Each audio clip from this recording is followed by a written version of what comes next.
What's the most ridiculous rule in your place of work? 1. I once needed a pen.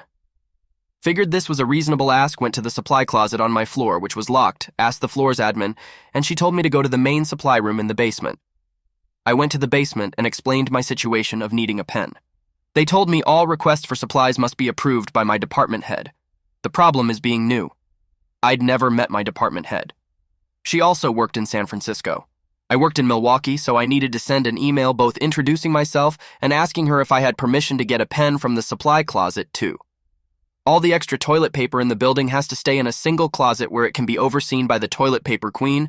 I heard her shrieking the other day when she discovered someone had hoarded one spare roll of toilet paper upstairs, so the people who work upstairs wouldn't have to walk down multiple flights of stairs when the toilet paper ran out. It's the cheapest one-ply toilet paper available on the giant rolls that only fit in the special dispensers. I can't imagine anyone wanting to steal it. 3. A rule that said if you have time to lean, you have time to clean, which fairly obviously meant if there was no work, then you should be cleaning things.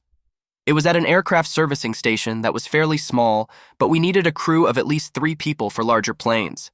The problem was that sometimes there were just no planes, so there was no work. We would clean for a couple of hours and then just run out of stuff to clean. But according to management, that was no good. We had to be busy. It got to be that we would fight over work when it came in because everyone was so bored, and finding pretend busy work was much harder than just working.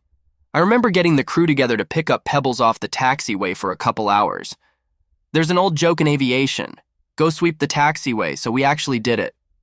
4. I drive LA. The company handbook says you're never allowed to back up ever. You absolutely cannot do the job without reversing. It's impossible. It's in there because of liability in our insurance policy. This way it can always be the valet's fault if an accident occurs. Ever the rule only exists to cover the company's rear 5. When I was in the military, I saw a buddy of mine sitting outside crying. I went and consoled him as best as I could. Apparently, he was just unhappy. After he was feeling a bit better, I went to go and find someone to tell them what was happening.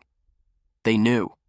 In fact, he had been crying so much lately that they had instituted a no crying at your desk policy, which is why he was outside 6 empty inbox.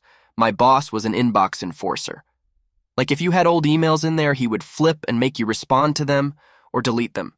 Apparently, you shouldn't have anything left at the end of the day. Deal with them or delete them, jokes on him. Though I just made a subfolder marked personal and everything went in there. 7. My workplace doesn't let you use the word problems.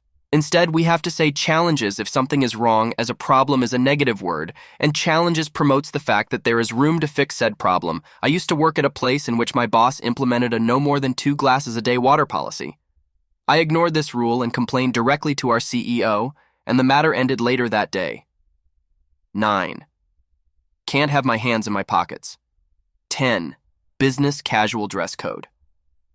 Even when I work at home, they video call me to check 11. No one can go to lunch between 12 and 2.